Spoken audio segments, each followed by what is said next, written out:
Hey guys, welcome back to First and 10 over here on Clueless Gamers. I'm your host Pete, joined as always in a second by my co-host Brian. Guys, we're back. It's been a while. It's been almost 2 weeks. I was saying to Brian before we started this, I did have a solo episode that I recorded last Friday. That file became corrupted, so a lot of the things I said in that, don't worry, I'll probably say in this episode tonight. So it's just been the same thing of it's holiday season. We got a lot going on and family parties and work and all these things. So we're here. We both work in about 8 hours. So we're gonna have a quick podcast here, as quick as we can, covering kind of both weeks 14 and 15. We'll give our picks, of course, for week number 16. And this episode's gonna be we'll talk about the games, of course, but there's a lot of major stories between injuries, coaching decisions, and stuff that has happened since the last time that we got together, and we're going to talk about that tonight if you'll stay with us. But with all that, Bri, welcome you in, man. Welcome back. Good to see you. And how you doing? Yeah, very good, and a happy holiday season to you and everyone who checks us out here. It's always a great time of the year, and good to be back on here with some more football talk. Nothing good to report locally. No, Every now and then I got to give my synopsis of what's going on locally, not and worth it. every time it's probably even worse than the previous Yeah. time. So. It's Yeah, there's not going to be a lot of time devoted to the Jets and Giants, and rightfully so. I mean, they're two franchises that are just completely lost, but we'll try to move forward and talk about some teams that earn more attention than what we've got here because it just continues to be brutal. Yeah, these days, New York sports, for the most part, only have the New York Knicks, who won the NBA Cup last night. That's pretty much it. And I don't know how much you believe in them as an NBA champion, but hey, take with that what you will. But yeah, Brian, well said. Happy holidays to you as well, and everyone out there. Merry Christmas and all of that. Also, Hanukkah going on as well. So happy Hanukkah out there as well. But guys, let's jump in.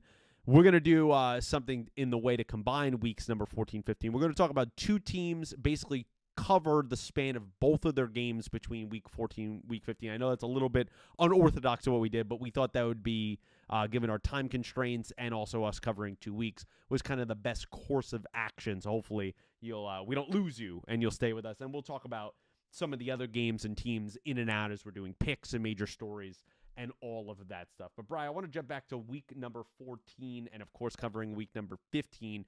2 games here for this one team. I want to talk about the Minnesota Vikings. I think, they're your long-lost love. I think in your past life, you were a Minnesota Vikings fan. But, Brian, they've had a rough season. I mean, we talked about this, I think, the last podcast, that you had absolutely sold all your stocks on them. Hey, you were wrong. It is what it is. It happens. Yeah. I'm wrong all the time. We're both having a rough picks year, so we'll get to that later. But in these last 2 games against, I understand it was the Commanders and then the Cowboys, and pretty much ended their playoff hopes. Their hopes are down to like a 1% chance now. They were impressive in both of these games, and for all the lumps that J.J. McCarthy deserves for not being durable this season or just playing as maybe the worst quarterback in the NFL, he's looked pretty solid. I'm not saying superstar, but he has looked solid in these past 2 weeks. He's been more than sufficient. He's let that Brian Flores defense give him the ball back, good field positioning, really get after the opposing team's quarterback. And in these 2 games, arguably, yes, against the Cowboys in a terrible defense and the other one starting a backup quarterback in Marcus Mariota, the Vikings have been interesting. Now, they're eliminated from the playoffs. They're not going anywhere.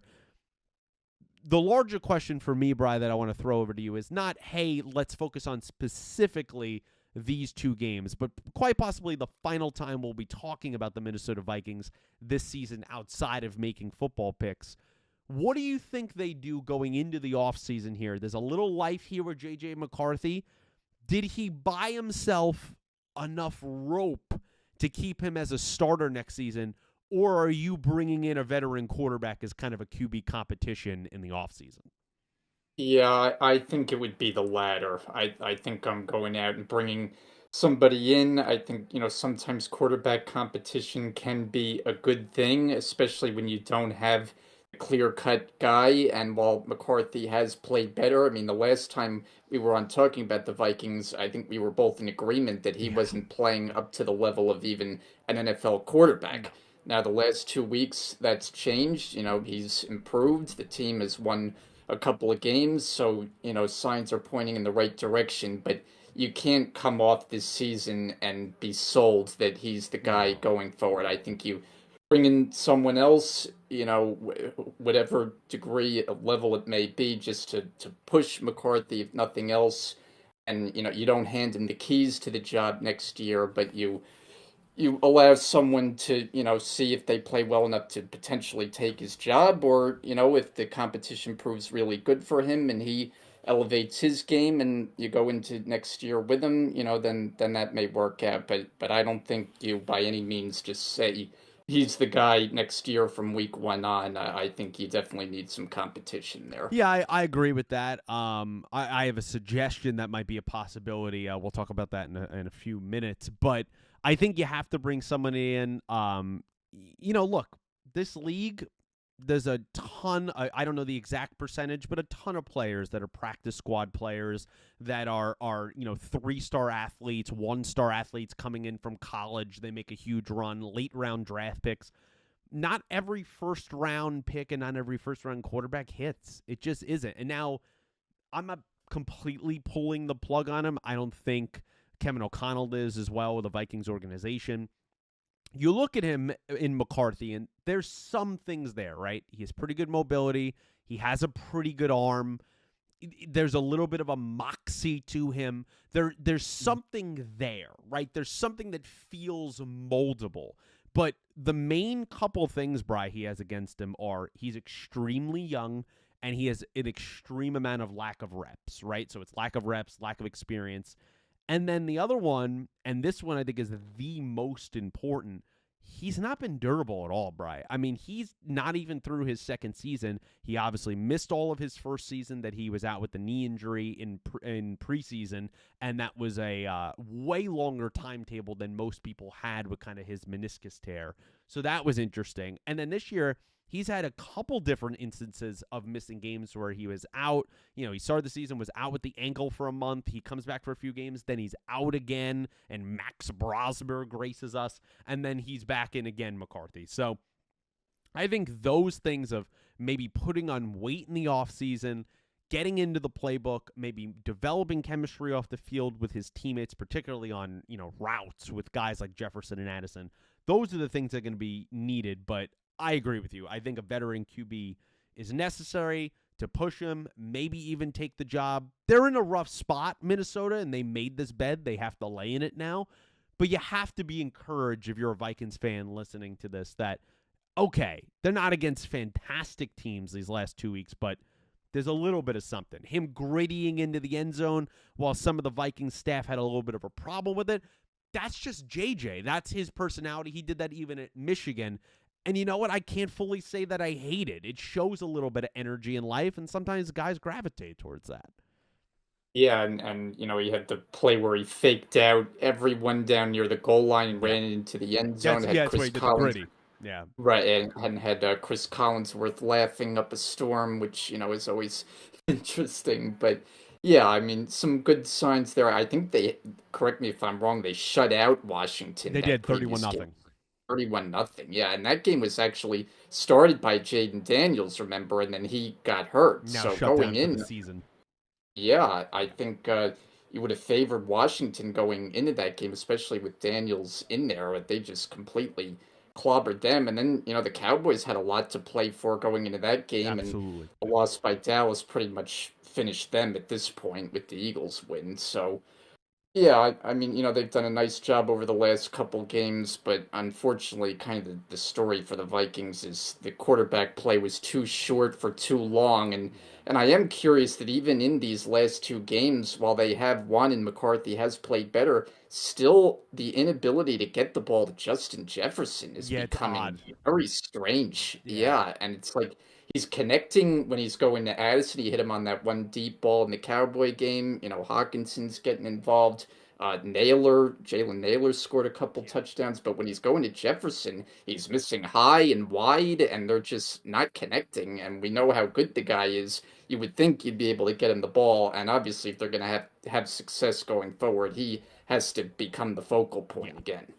Yeah, I think you're gonna, Jefferson's been a good soldier his whole career in Minnesota, and I think there's been some things this season. We talked about this a couple weeks ago that I think you might see some rumblings about the trade market in the offseason with him. Of that frustration is building. He's been a good, loyal teammate. He's arguably the best wide receiver in the entire National Football League. He doesn't deserve to be in a rebuild with a quarterback that was taken in the first round that is not durable and might not be it. So that is something to watch for. I know Kevin O'Connell's name has been thrown around of, oh, maybe teams will trade for him. I don't think that's going to happen. I think it's more likely that Jefferson can be dealt. Now, if I had to put money on it, I would say he's not going to be traded. Yeah, But agreed. I do think it is an interesting point to pin to be like, huh, if you start hearing some rumblings about that, it wouldn't entirely shock me. And if something like that happens, it'll greatly determine the Vikings' near and future kind of situation. Well, if they make him available, to me, a team that makes a lot of sense is the Chiefs. I mean, they're Yep. badly in need of a big time weapon. You get Mahomes, a guy like that, and suddenly you're cooking again. And I mean, we Yep. know the Chiefs have some retooling to do, and we'll get to them later because, basically we've had the morgue of their season the last couple of weeks, and now Mahomes going down for the year. But you get him a bona fide, elite player like that. That's exactly what that offense is Yep. in need of. The other name that comes to mind for me is, of course, Buffalo and Josh Allen. Getting him a bona fide number one wide receiver, I think, would be even scarier for the National Football League. But we'll talk about Buffalo right now. It's a good transition they call in the business because the other game and the other teams that we wanted to focus on is the Buffalo Bills. And the two games since we've been gone, they had the great, excellent snow game and the comeback win against the Cincinnati Bengals, and then in a great comeback win down 21-0, down 24-7 against the New England Patriots, where pretty much if Buffalo lost, the division was over. New England was winning it. They might as well pass out the hats. They swept Buffalo. It was done. And Buffalo has this miraculous comeback, scores 5 straight touchdowns in the second half, and wins that game 35-31. Bri, I gotta ask this question. I think this is a little bit too late in the game. I understand last year he was an MVP, Josh Allen. We know. I would say not even at this point in my mind, if you're not being biased. I don't think it's even arguable he's the best player in football. I think he's been the best player in football the last couple of years, while Mahomes is kind Yeah, of slid. And I think a lot of people, yeah, based on their postseason success, have really been afraid to take Mahomes down from that top perch. Understandably, we've given him the respect on the show. But now, with the situation going on at the Chiefs, which we'll get to in a second, and the way Josh is playing, I know not every game is eye-popping stats, but what this guy's doing, he's the team, he is this offense. That's not surprising. But I think the MVP conversation for this season a little too late for me. I think we're getting a little hyperbolic with the media. I saw Dan Orlovsky and a few other people really throwing his hat in the ring this weekend. I think we're getting a little bit, a little bit of cart before the horse situation here, where he's had some stinkers this season, and I yeah. just don't know if Buffalo is either going to win the division, is going to be a top seed, any of these things. I don't know if he's going to have the stats necessarily to back up he's an MVP. We could say he's probably the best player in the league, but we know the MVP doesn't go every single year to the most valuable, the best player in the league. Otherwise, LeBron would have won it for 12 straight years, right? Like, we know that's not how sports work. Like, and I hate when people have these arguments and just throw that out the window. I think, to me, it is clearly between Stafford and Drake May. Those are your two Hmm. options. It's been your two options for the last probably 6 weeks. And to me, that is the only final two options as there's 3 games left in the season. Bri, I'll in a larger point, I'll swing it to you.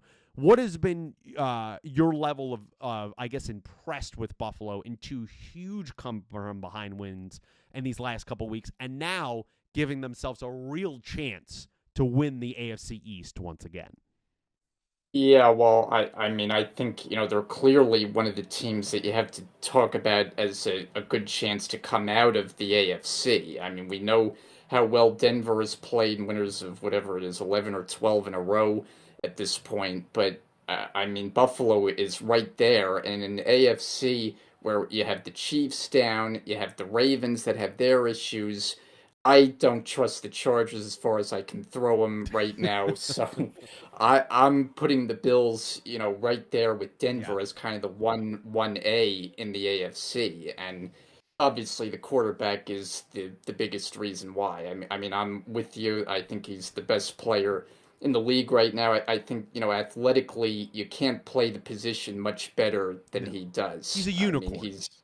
he's really a phenomenal player. Whether he'll be able to go into Denver in the playoffs in the cold against that defense and win a pressure situation, remains to be seen. Yeah. He hasn't delivered as well in the playoffs, and at some point, he's going to have to do that. But the way he's played and the way the team has responded these last couple of games has been huge because, like you said, he's had some stinkers. The team has had some stinkers. The Yeah. one that we've brought up a lot is that, because it's the one that comes to mind, is that Monday nighter in Atlanta Still where you baffles me. expected them, yeah, to win handily, and they just weren't in the game. It was just so surprising. But what he did in the Bengals game, and then coming back from down 24-0, where it looks like they're down and out of that game already, having lost to the Patriots once this season, and to come and get that come from behind win, that was huge. And that was a game where he just put the Superman cape on, which is what we've seen him do Yeah. time and time again. And this year, we talked about how his weapons don't seem as good around him. Like, the play No. hasn't been great from his receivers. Even Dalton Kincaid's been in and out of the lineup. So the reliability hasn't been there. James Cook has been fabulous Yeah. running the Leading the ball. league in rushing. But we still need to see a lot more from, the guys he's throwing the ball to.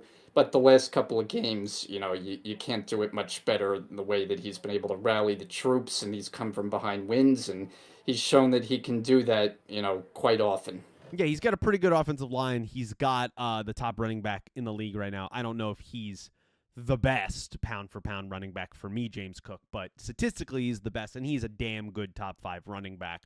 But outside of that, it's a retread Gabe Davis. Shakir is a nice player. As you mentioned, Kincaid's in and out of the lineup. Knox, it seems like they sometimes forget he exists. He kind of, one game has 55 yards and the next game has nothing. And then, Coleman has been a massive disappointment for them this year as well. There's not a lot that they're working with there in Buffalo. But yeah, the Patriots game, he puts on the Superman cape. On the other side, the game before that in Cincinnati, they're down big there. I think it was like 20-24, if I remember correctly. The Bengals are driving, have the ball, and Joe Burrow on back-to-back possessions, back-to-back passes, has a pick six and then another pick, which turned that game on its head. So that was more Burrow collapsing plus the defense kind of initiating that stuff. In a classic game there in the snow. Love to see that. It feels like the Bengals and the Bills are always playing each other in Buffalo in the snow. But two games where Buffalo, I think, kind of resettled themselves because I picked them to lose against Cincinnati. I thought the Bengals had that, was feeling great about halfway through the fourth quarter, about 6.5 minutes left in that game where everything went haywire, 7 minutes, something like that. And then in New England, it was looking really bad where I picked Buffalo to win, and they're down 21-0, and it's 24-7, and I'm like, oh, Lord, they might get run off the field here. To do what they did to steady the ship, I think has been very impressive. Now, we've been saying all year, it's been titles of this podcast, the AFC is strange this year, and it is even more wide open than it has ever been. If you ask me today, is Buffalo the favorite in the AFC? I don't think so. I think, you know what, even though it's risky, I'm picking Denver. I'm picking just Mhm. because I feel like they're a more complete team. Buffalo has a ton Yeah. of holes. The defense is very leaky. As I just said, with the rest of the weaponry on offense, even the coaching is a little bit questionable in some cases with Sean McDermott, especially in playoff games. I don't know how I feel about them, but when you have a nuclear weapon, you have the best player in the league, you can go on a run, your team can get hot, and anything can happen because he makes other players better. And I think we're going to be seeing that in the near future here. As we know Buffalo is going to clinch, but are they going to race down the Patriots for the division? Remains to be seen. We'll have to check that out.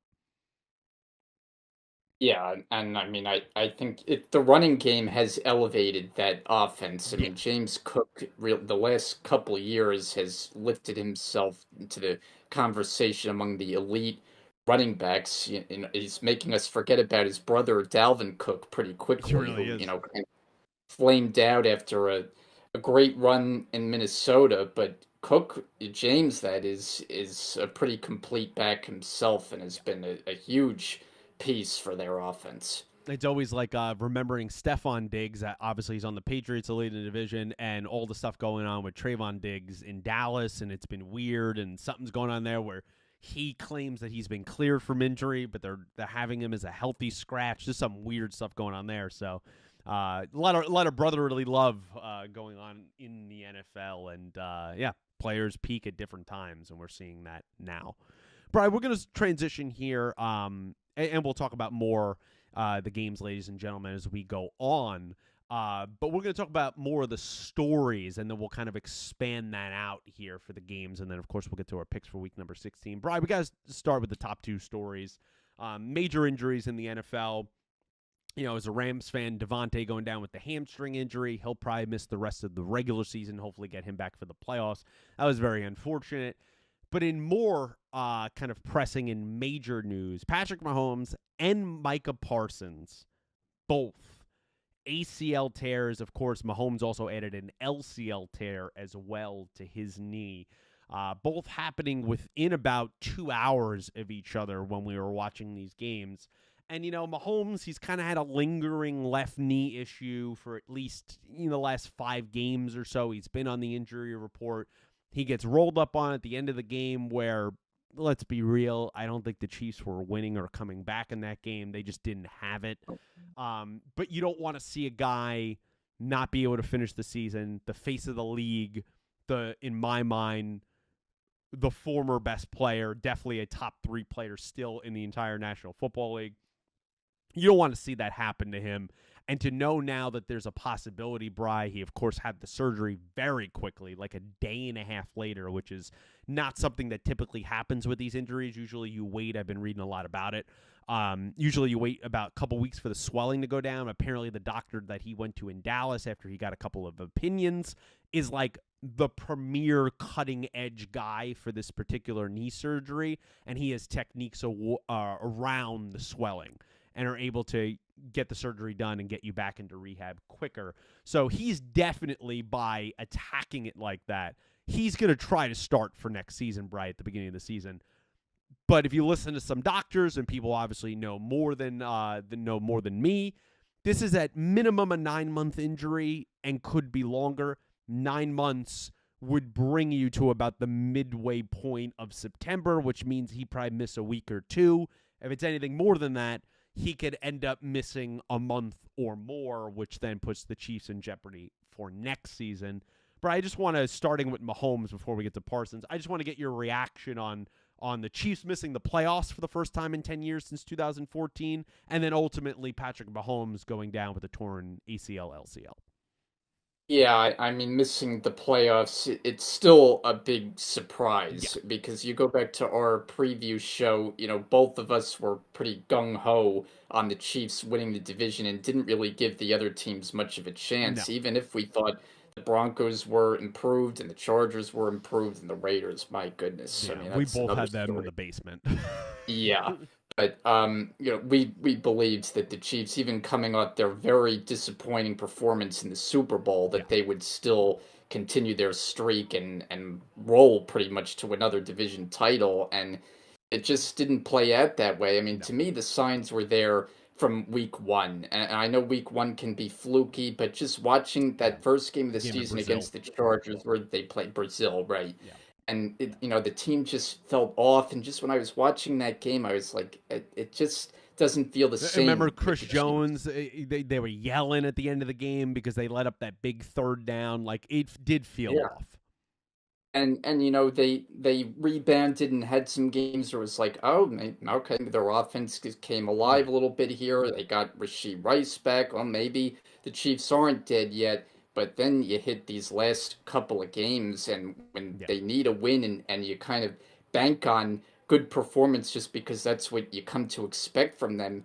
To me, they just looked totally defeated, Yeah. especially in that Sunday nighter against Houston. We both had the Texans winning. We thought that was going to be Yep. a slog of a game, and boy, it was. I mean, going against that level of a defense proved to be too much. But, just things like Harrison Butker has been such a good kicker, having a kick hit the upright, Yep. or just examples of like the team just not being where they were. And, we know the protection around Mahomes hasn't been good. That clearly has led to some physical issues, which culminated, of course, in Yeah. the worst of all, and the knee injury that will cost him, until the start of next season. So it's a shame, of course, to see, the arguably the face of the league go down like that. You never want to see the best players hurt, especially No. quarterbacks. That's what, the NFL lives on their star quarterbacks. Yes. So it's obviously a tough pill to swallow for any football fan. It's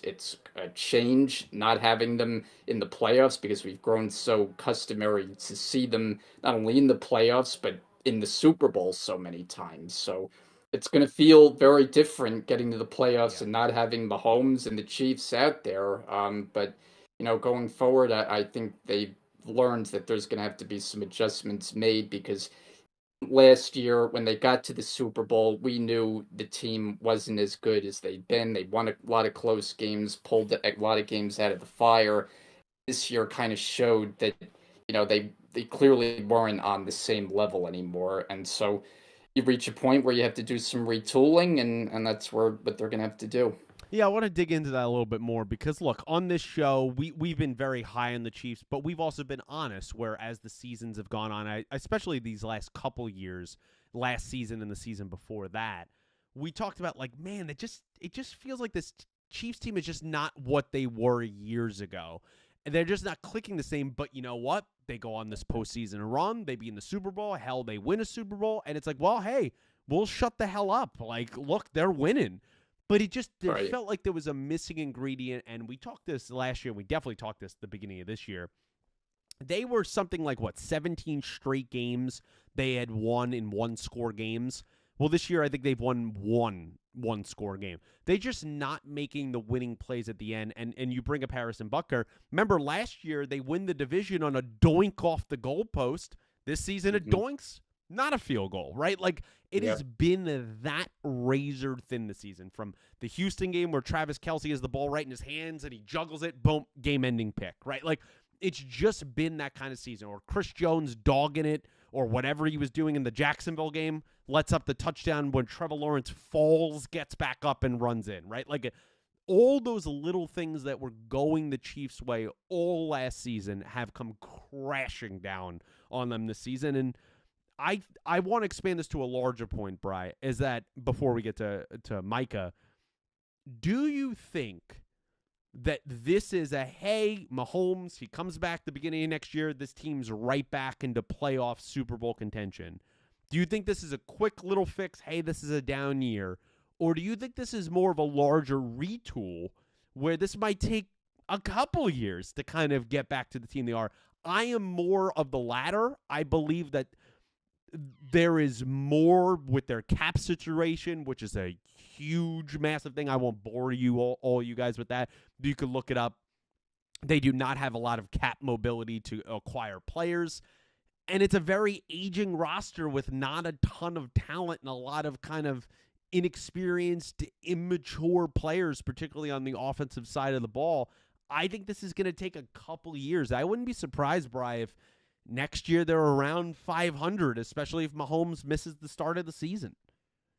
Yeah, no, I'm with you. I can't say right now that I'd be confident in them going into next year that like Mahomes comes back and boom, they just ride to 11 or 12 Yeah. wins and win the division. That first of all, you got to look at how difficult the division is with the Yeah. Broncos who now have solidified themselves and look like they'll be good going forward. And I know the NFL can be very fickle year to year. But to me, that's a Well, team that's built to last. to add to your point, Bri, here's the thing with the Broncos. Two quick things. One, they have a rookie, they have a second-year player on a rookie scale, so they have not played Bo Nix yet. So they have a ton of money to do things.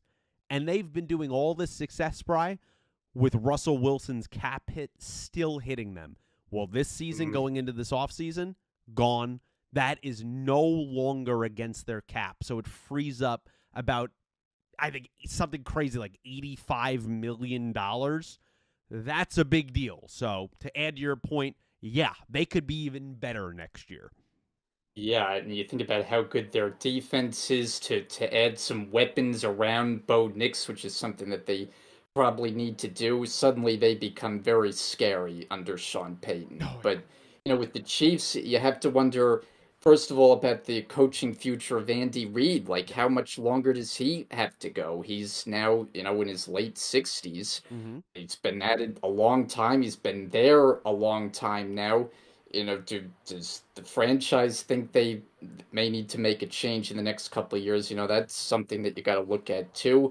Obviously, Travis Kelce could be done after this season. I I mean, think he it is. frankly doesn't look like he has much left in the tank. I Yeah, I think think he's he's done. probably heading towards retirement. So suddenly that's another position that you have to replace where you got Hall of Fame production for better than a decade. So yeah, I don't think it's a quick fix. I think, they have some retooling to do, and I don't think it's just a position or two. I think it's going to take some time to build them back up. But, when you have Mahomes, you're confident that you can get back to that level, Yeah.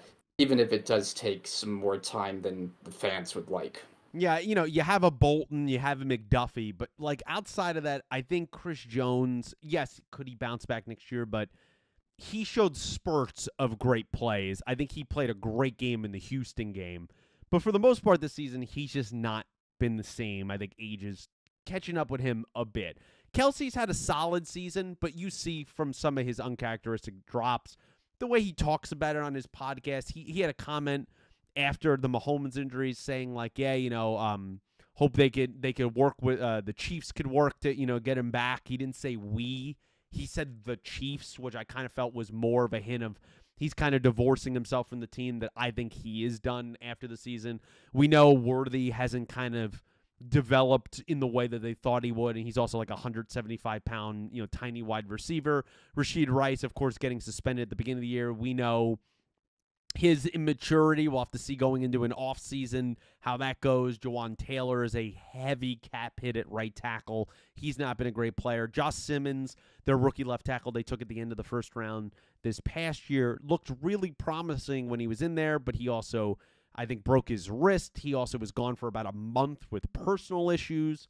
So you have that thing going on. I just think there is a lot more holes on a very expensive, old, underperforming roster, players like George Karlaftis that are like okay, but not worth the money that they are given. I don't think this is a quick fix. And I think with no running game and a porous offensive line and a defense that's just not the same as it was 2 years ago, I if I'm Mahomes and if I'm the Chiefs, maybe really tempering Mahomes, I'm not rushing him back to immediately start the season on a reconstructed knee with a team that might be 500-ish. I would definitely take my time. And I know that's hard for competitors and someone as competitive and as successful as Mahomes is, but that's where team officials are going to have to come in and make some decisions there. Probably the other major injury, as I said, was Micah Parsons. He goes down in the Denver game in about the third quarter, torn ACL, non-contact, kind of changed direction, chasing around Bo Nix. You saw his whole kind of tibia and fibula shift. His leg vibrated, and I think these injuries happen so often throughout sports that all of us are we kind of minor in medicine. And I think most people I know immediately when I was watching, I went, yep, he just tore his ACL as soon as they saw the replay. Like, you could just tell. And I'm no doctor by any means, but you know it. I knew Daniel Jones the week before that 100% tore his Achilles the moment it happened. Like, you could just tell these things because we know what to look for now. And we know 12 and a half sacks, I believe he had this year, leading he was up there, I think, in number 1 or number 2 in pressures this season. He's been absolutely fantastic. He's been transformative for that Packers defense. It's a massive blow. You saw what kind of him going out did in that Denver game where the Broncos took over in the second half. I think, in my mind, Bri, this takes them down a peg from really Super Bowl caliber. They could absolutely win the NFC to... If they were to do that, they need an historic run from Jordan Love, and they need some help. And I just don't think I've seen enough good games out of Jordan Love this season to believe in the Packers to win 3 to 4 games to win the Super Bowl. What's your reaction, Bry, to kind of the unfortunate news of Micah Parsons out for the year, torn ACL? Yeah, I kind of agree with your assessment 100%. The injury, first of all, was a non-contact, I think, right? Which is Yeah. what so many of these ACLs end up being, and I, saw it when it happened, and of course, you kind of figure right away that it's something significant, and like you said, it's a huge loss. I mean, the guy's one of the best defensive players in the sport, and I just don't think as a unit they're good enough defensively without his pass rushing No, ability not to on the back be, end.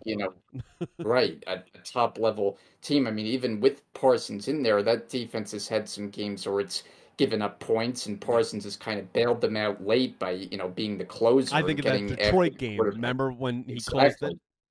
Yeah, Thanksgiving Day, of course. So yeah, and well, I think we both are in agreement on Jordan Love that he's been very up and down. I mean, Yeah. I'm not a full believer in Love. He has his good games, but to me, he's too inconsistent. I don't think he's going to be the reason that you go on a big playoff run. I think the reason that the Packers, if they were to make the Super Bowl, was going to be more on the backs of their defense, Yeah. which is led by Parsons. And now you take him out of the equation, it's a huge loss, and I think it's going to cost the Packers dearly. I really do. I Yeah. don't think they're going to be good enough to make it. I think there's too many quality teams in that area of the NFC. So I think it definitely takes them down a couple major pegs. Yeah, and you have to wonder with either Mahomes or Parsons. Obviously, this is probably going to change them as players, how they attack it, how they look in mobility wise when they come back. I think it hurts Parsons a lot more because Mahomes can adjust, stay in the pocket, maybe have a little less ad libbing and running. Where Parsons relies on that first quick step explosiveness and change of direction. How does that look another year older post ACL surgery, first major injury of his career? I think that is something to question. The first player ever to have 12 and a half or more sacks in his first 5 seasons in the NFL. And now what is he going to look like after he just got paid, was dealt for 2 first-round picks or whatever it was. I think it was 2 firsts or a first and a second, whatever. Huge amount of pressure was on the Packers, and now it's even more on the Packers with something that's completely out of their hands. It's devastating. You hate to watch it. You want to see the best players. You want to see even your team beat the best players. But hey, it's football. It's fully contact, and these things happen. And even when they're non-contact injuries, whether it's the turf or just the wear and tear on the body, these are things we see. And hopefully those guys back, we wish them a speedy recovery, and hopefully they could come back as quick as possible. Brian, before we get to picks, the other major story I wanted to talk about today was the Dolphins announced they just lost to the Steelers on Monday night, 28-15. The Dolphins announced most likely the end of the Tua era. He was benched. He's going to be the third emergency quarterback. Whenever a team makes you the third emergency quarterback, that pretty much means they are done with you. Quinn Ewers, the rookie out of Texas, 7th-round pick, will make his first start this season and in his career, and Zach Wilson will serve as the backup there. I want to get your reaction to probably the Dolphins being done, the Tua era being done in Miami. What's next for him, in your opinion? And what's next for the Dolphins, considering if they cut him, Bry, they can't find a trade partner, which they probably won't. It is the largest cap hit in NFL history, $99 million next season. What's your reaction to Tua getting benched? Yeah, I feel like it's a matter of what could have been with Tua, because a couple years ago he looked like a player who was clearly on the rise, that looked like the combination with he and Mike McDaniel, that they were suddenly going to, take the NFL by storm, because they were there for a period. I mean, they were lighting up opposing 70 defenses points. with McDaniel and the plays right, none bigger than that one game against the Broncos. I think that's two years ago at this point, Yeah. and probably for Dolphin fans feels even longer, because it's been a rough go since. And part of it, of course, is the numerous concussions that he's dealt with. I mean, it's kind of a minor miracle that he's still out there playing after some of the things that he's endured. You I mean, we've called that. seen some pretty scary hits that he's taken, and this year he just hasn't looked completely right. I No. mean, he leads the league in interceptions, I believe. I mean, Geno Smith was up there, but then Geno has been out the last couple of games, so I think Tua now leads in picks. It was an ugly performance on Monday night against the Steelers. I actually thought Miami had a decent chance to win that game because the Steelers are another team that I don't completely trust. But boy, I mean, it was a Pretty rough good. go for Tua in that game. So not entirely surprised that the decision was made. I mean, you have to remember they went into that game winning their previous 4 games. So Yeah. suddenly they were thinking, hey, maybe we can sneak into the last wild card spot in the Nope. AFC. Well, those hopes are dashed. And yeah, so I think at this point, your season's over. Why not take a look at a rookie that you drafted? I mean, I think it's a clear signal that they are going to move on. Obviously, McDaniel's future is unknown too. I mean, we had him fired probably 5 or We 6 did. weeks ago, and then the team kind of turned it around here and played better.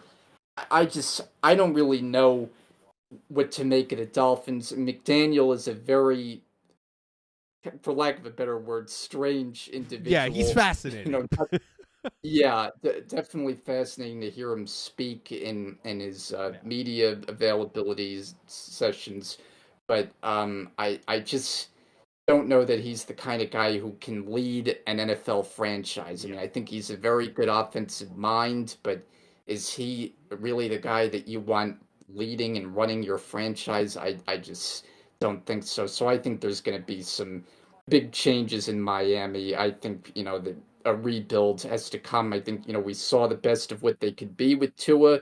Ultimately, it kind of fell apart, and I don't see there being a remarriage there. I think it's done. Yeah, they're going to be in a lot of trouble with that cap hit. It's going to be a stranglehold over the moves that they can make. They also have to make a decision about Tyreek Hill getting older. Talked about, hey, after this Dolphins contract, he wanted to retire. He's coming off a major leg surgery, which obviously he relies on his speed. They have a lot of questions, including are they going to keep McDaniels? I do think if McDaniels gets fired, which if I had to put money on it, I believe he will.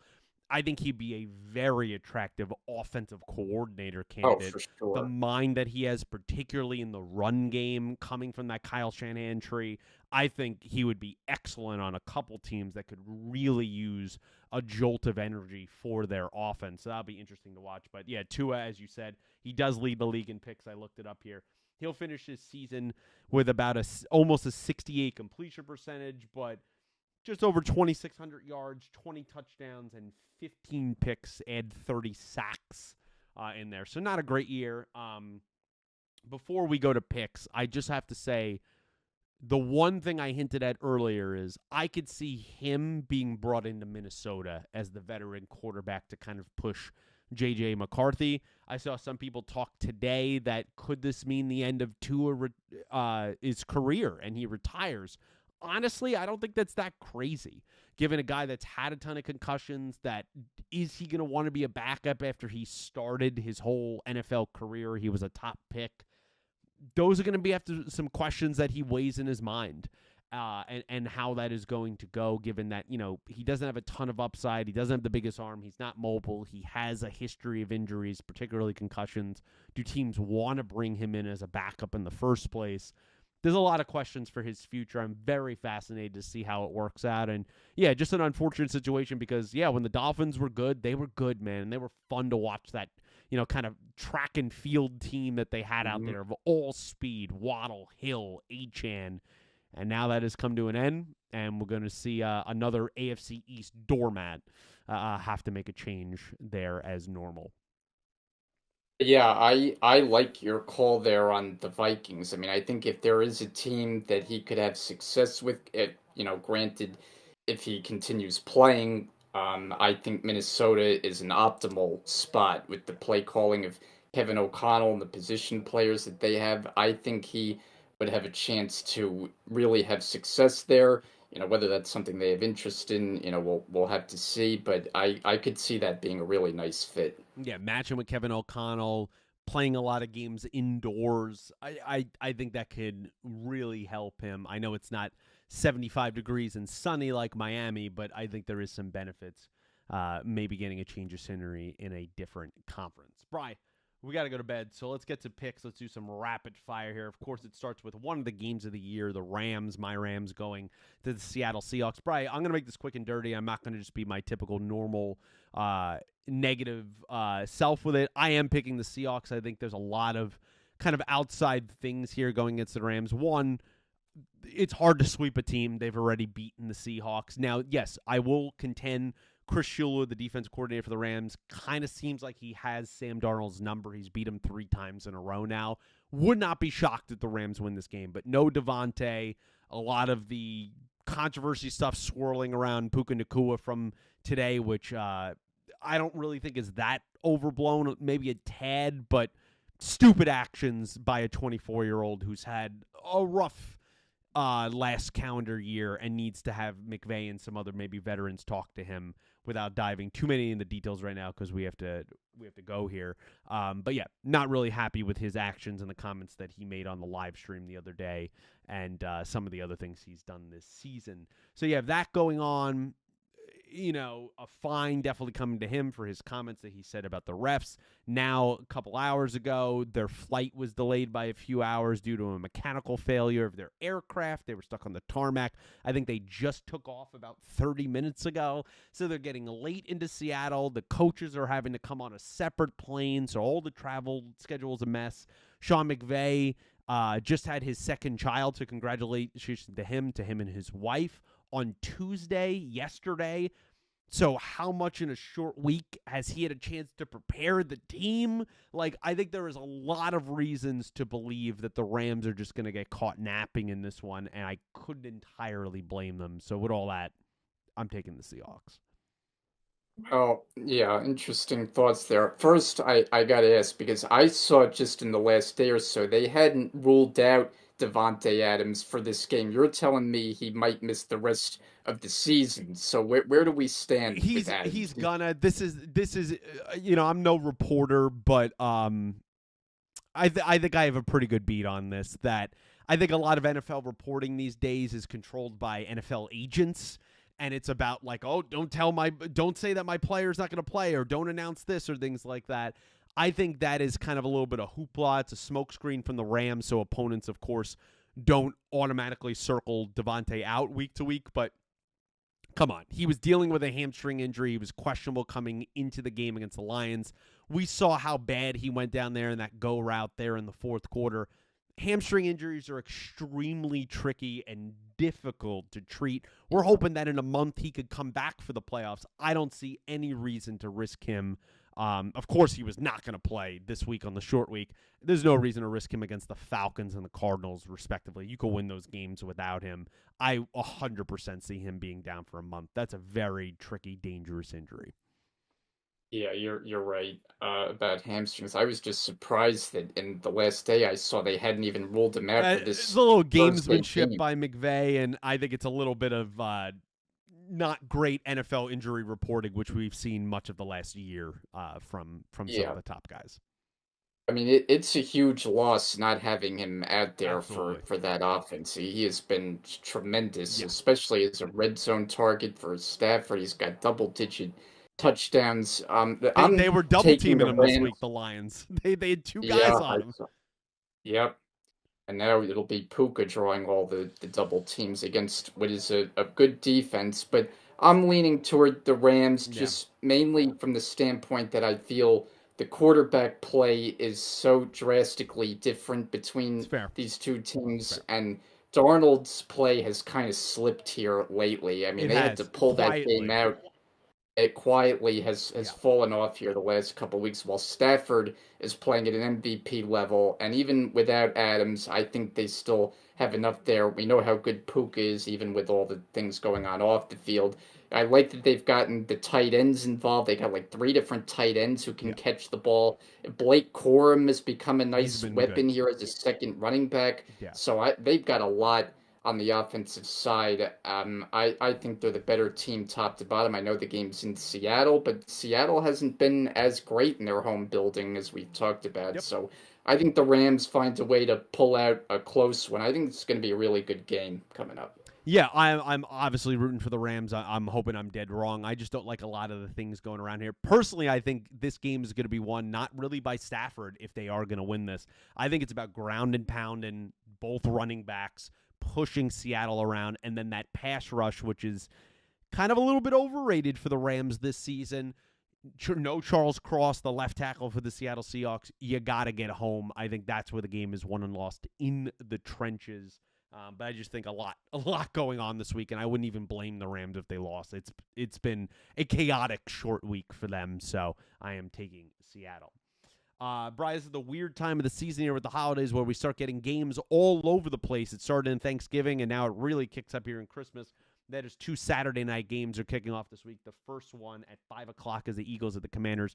There's no need to waste any time on this, right? I mean, the Eagles, they're going to blow out the Commanders. Who cares?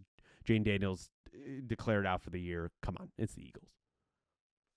Yeah, I mean, well, we've talked about the Eagles a lot, not knowing exactly what they've been, and they've had their share of issues. I know they kind of had a week where we put them aside and they wiped away the Raiders 31 nothing. I think this game will actually be closer maybe than you think, but I will take Philly to win. The Packers kick off against the Bears. Great matchup, 8:20 on Saturday. The Packers, of course, with that game-sealing interception a couple weeks ago, knocking off the Bears 21-14, I believe the score was.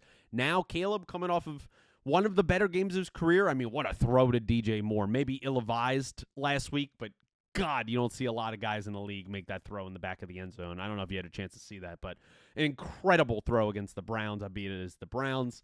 Packers kind of reeling from the Parsons injury that we talked about. Who you got in this game, Bry? Yeah, I'm taking the Bears. I think for the reasons we talked about, Parsons missing from that defense is a huge deal. The Bears clearly have found their mojo this season. I think it's, going to be a good game, but I think the difference is the Bears talking about Grand and Pound with their duo of running backs, what they've been able to do, and Caleb Williams having this ability late in games to kind of out, I think will be the difference here. I'm taking Chicago. Yeah, to me, this is a put up or shut up game for Chicago. I'm taking the Bears as well.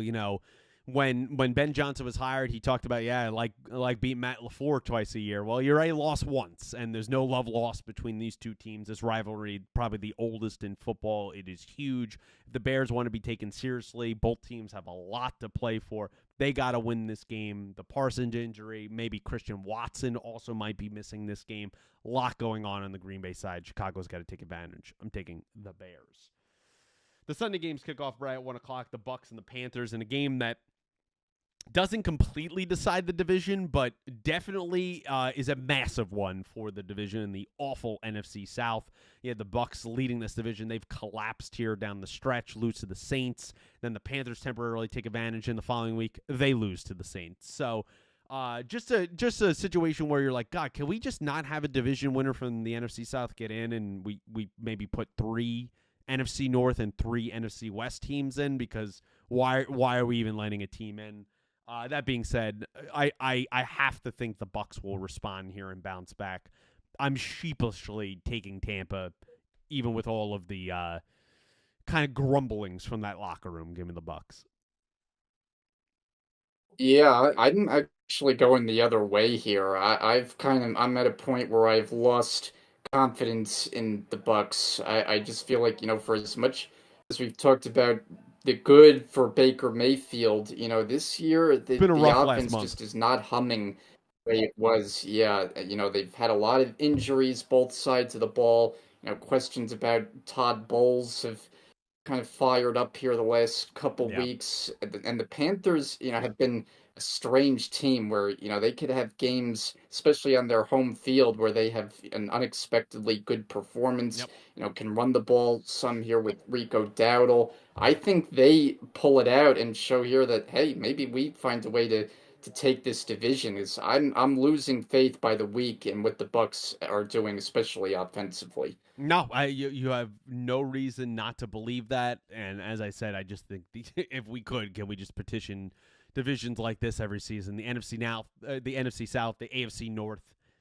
Do they really need to be in? Haven't we seen enough? But it is what it is. The Bills head to the Browns. Look, yes, the Browns have a good defense. We're all watching Myles Garrett a game and a half away from tying the sack record, but Buffalo, they can't lose this game if they really want to be taken seriously. If they want to have a shot to win the division, we just talked about what are two come from behind wins they've had these last couple of weeks. Do not compound that then by losing to the Browns. I'm taking the Bills.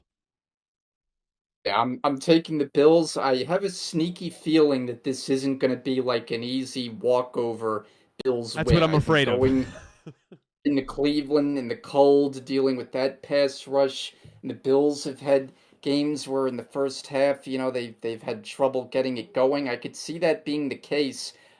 Bills win, but I'm saying it's inside 10 points. The Chargers head to the Cowboys. And look, maybe a couple weeks ago, I would have picked the Cowboys here. The Chargers are beat the hell up playing with a quarterback with a broken hand, but they're coached really well under Jim Harbaugh, and they're a gritty, tough team with a pretty damn good defense now that Khalil Mack is back as well.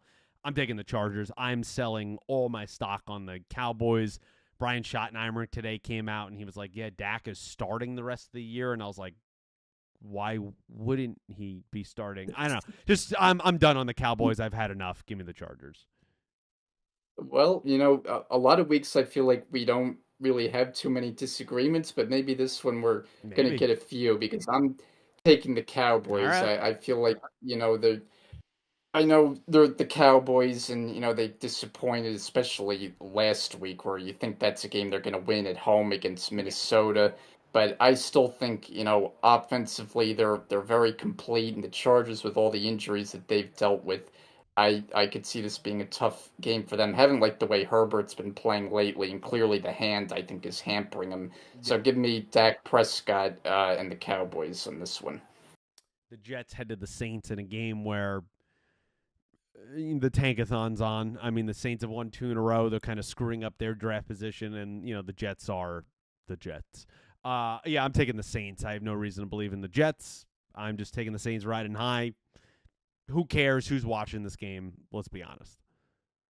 Yeah, well, it's the Brady Cook era is in full Hey, swing now, good for and him. Shout out first touchdown last week. yeah, what an exciting run it is.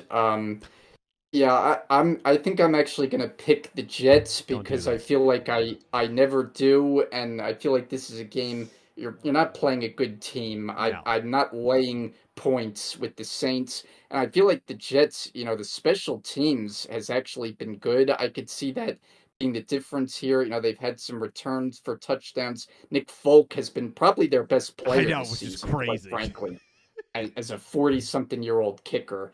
So give me the Jets. What the heck? They got to win a game at some point. I'll take them here. Yeah, what do you have that guy like Isaiah Williams or something like that? Davis. Isaiah Davis. Yeah, he's pretty good. I like to see him play a little bit more. Yeah. The Vikings head to the Giants, and you want to talk about New York teams? Just Lord. Yeah, I don't know. I don't know what to do with Jackson Doherty. He's getting looked at again for a concussion last week. A lot of people say that was overblown. He's not changing his running style. Then the stuff came out of the in-season Hard Knocks thing where Dan Quinn was like, yeah, treat him like a running back. Just hit him. I have no faith in the Giants. I'm over it. Just give me the Vikings. And who the hell cares about this game? Yeah, we talked about the Giants when they made the quarterback switch, and while it was all new and exciting at the time and it gave them a lift in the Yeah. short term, I remember, my overarching point was he's not gonna save the team. Like it's not a Mm-mm. good team. And the thing is, while we've seen some good from Jackson Dart, and I'm not saying that he's a bust, but what I'm gonna say is you cannot be convinced that he is your starter Not for the next 100%. 10 years, right, based on this rookie season. Like he still has a long way to go and a lot to prove. So you can't just say the Giants, oh, they've got their quarterback and we could just build around him and Right. we're set. They're 2 and You're 12. Yeah, exactly. You can't win a game. I know you've had games where you've blown big leads week after week, but they're a mess right now, even after all the firings. So yeah, I'm taking the Vikings here, and yeah, let's just leave it at that. Yeah, I don't think it's any crazy thing to be like, hey, if they end up holding the first overall pick, I don't think it's insane to go, we should look at quarterback. Not necessarily take one, but we definitely should give it a look. I don't think that's an Yeah. insane thing to say. The Chiefs head to the Titans, and Brian, I'll be honest with you, this is a game where I kind of was a little bit split on. I was like, I don't know, the Chiefs, Gardner Minshew, Yeah. deflated for the first time in a decade, especially in this run here under Mahomes in the last 7+ years. They're playing for nothing. I don't know. Who do you got in this game? I don't have a good feel one way or the other. I mean, I have a feeling it'll probably be a close game, but I'll take the Chiefs just because I feel like, they're going to play with some pride here, and the Titans are just so bad that I don't see them being able to pull one out. I mean, they may be able to keep it close just with how diminished the Chiefs are, but in the end, I just got to believe in Andy Reid's ability as a coach and get something out of Gardner Minshew. I don't know what it's going to be, but Chiefs, even if it's by a field goal, that'll be my pick. Yeah, I think I'm gonna take. I've just gone so back and forth on this game. I just don't. I think I'm gonna take the Titans, man. I know it's insane, but I think I'm gonna. I just think the Chiefs are dead in the water completely. This is the first time they're playing a meaningless game, and I think just between that and the Mahomes thing, it has just sapped the life out of this team. I think even if they lost last week, but Mahomes didn't get hurt and they were playing for nothing, I'm taking them going away. But I just think there's something about the Titans have played a little bit better in the last couple of weeks. They've scored some points. Tony Pollard has come alive.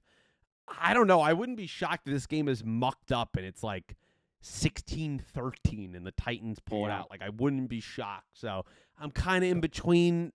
My heart's not fully in it, but I think I'm going to take the Titans in this one. The other 1 o'clock game is the Bengals and the Dolphins in a game where both teams just got eliminated in back-to-back days. I'm taking the Bengals just because I don't know what to think of Quinn Ewers, but I don't Yeah. feel great about it. Give me the Bengals. I'm with you here. If Tua were playing, I might take the I think Dolphins I was because I gonna. think, yeah, I mean, Cincinnati, you can't like a lot of what's going on there with Mm-mm. Joe Burrow's comments. You wonder if he's going to ask out there. It just seems like that situation is crumbling, and Burrow has had it up to here with the injuries and just everything that's gone on. But in the end, yeah, I mean, like, what is Quinn Ewers going to do? If the matchup is Ewers and Burrow, give me Burrow. Yeah. The 405 games kick off with the Falcons at the Cardinals, a game for draft positioning. Yeah, I got to believe the Falcons will win. Kirk Cousins feels like he's got another few games left in him here, and they have more talented players. I'm taking the Falcons. Yeah, another game that's like I'm not really sure, but We're at you know, that time of lately year, Bryce. A lot of bad games. there is. I mean, Jacoby Brissett earlier on when he first took the job, well, when Kyler was hurt, before we Yeah. knew it was going to be Brissett the rest of the year, he was playing pretty decent football. Lately, not so much. I'll take the Falcons mainly behind Bijan Yeah. Robinson, who is obviously an incredible player and a game wrecker. So I'll take him for that reason. The one of the only good games of week number 16 is the Jags head to the Broncos. I think this is going to be a Yeah. damn good game here. I'm taking the Broncos. I know at some point they have to probably lose, but Trevor Lawrence, he's played great in the last month, but now going against this Denver defense in Mile High. Honestly, if this game was in Jacksonville, I might take the Jags, but I think in Mile High, it's just a completely different, very unique environment, and I just think that Broncos defense is going to be too much for them. And you know what? Look, give credit to Bo Nix. This last month has also been an excellent month from him as well, coming off of maybe the best game of his career against the Packers. I think they keep it rolling. I'm taking the Broncos in a close one.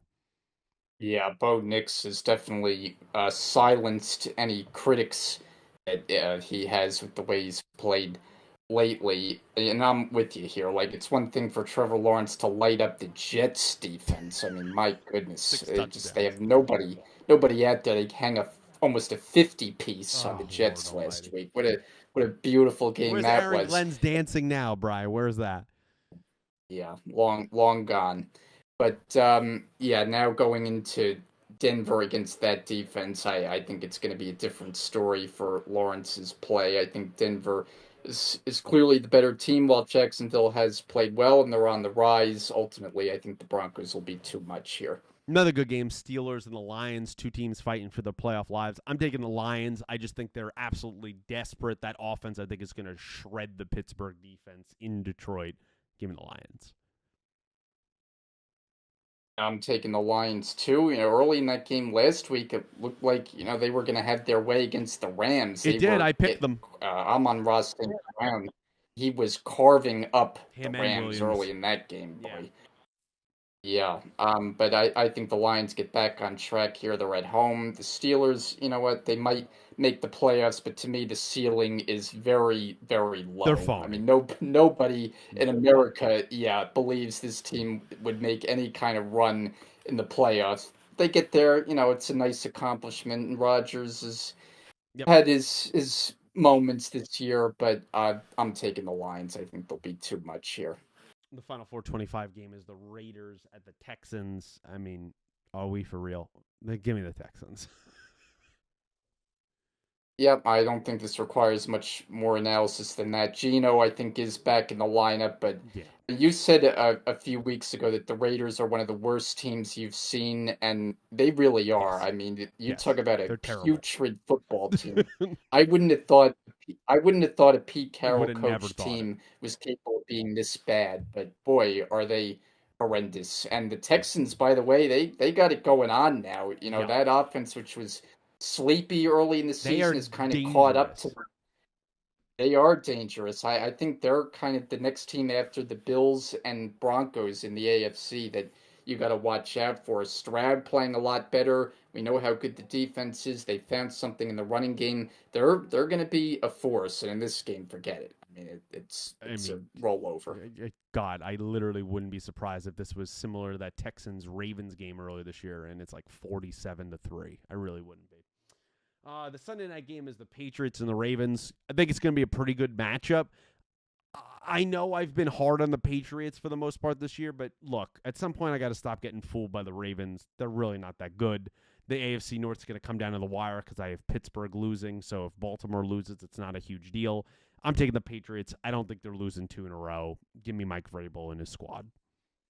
Yeah, I'm with you here. I mean, the Ravens coming off that shutout win against Cincinnati last week, but before that, we're stinking it up on their home field. I think the Patriots are going to be extra motivated after blowing that one last week. I think they get back on track, New England.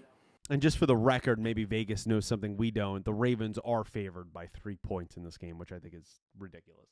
The final game is the Niners against the Colts on Monday Night Football, 8:15. Look, the Colts. It's a nice story with the Phillip Rivers thing. If we want to touch on it quickly, hey, he's back. He was on the Hall of Fame ballot.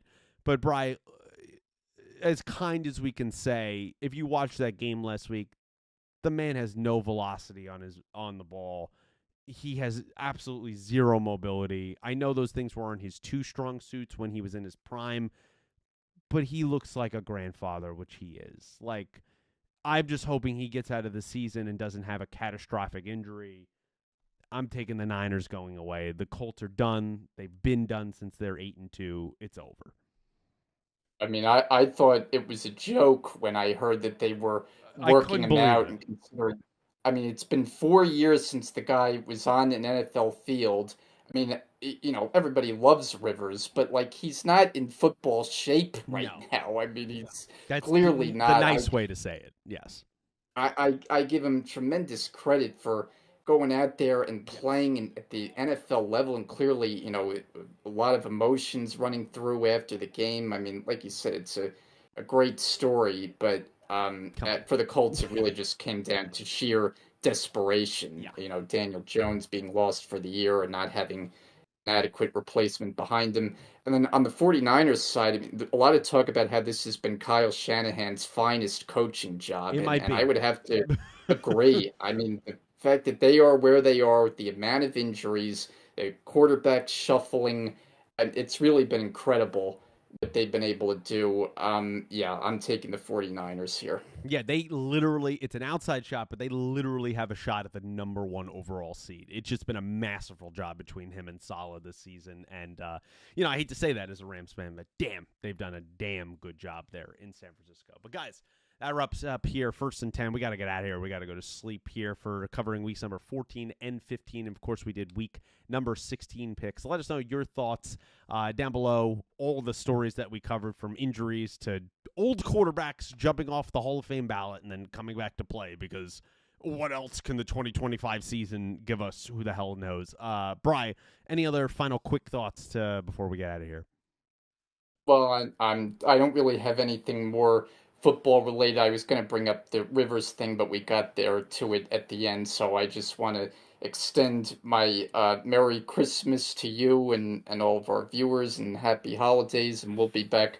Hopefully, we'll find some time next week in the crowded holiday week to get another show out. Only a couple more in the regular season I before it's know. on to the playoffs, but just looking forward to continue have it rolling here. Yes, absolutely. I'll second that. Happy holidays, Merry Christmas, Hanukkah, Kwanzaa, whatever you celebrate. To all of you, be safe and healthy out there, especially with cold and flu season really going on. And we appreciate if you've made it to the end of the video here and all the support you've given us this season. As always, guys, like the video, subscribe to the channel, share with your friends if you'd be so kind. And until next episode of 1st and 10, thanks for watching.